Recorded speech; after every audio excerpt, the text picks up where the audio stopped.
পাঠ করতে হয় যে কোনো ভালো কাজের শুরুতে বিসমিল্লাহ পাঠ করতে হয়।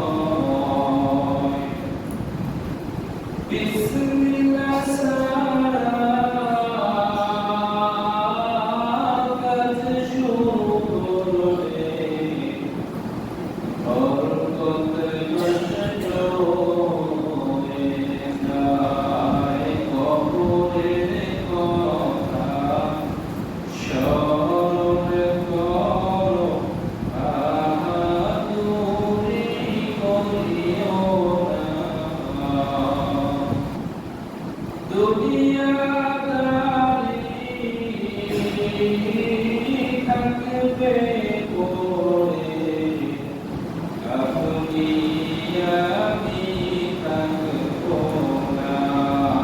নতুন সাজে সাজিয়ে তোমায় রেখে আসবে কবরে। নতুন সাজে সাজিয়ে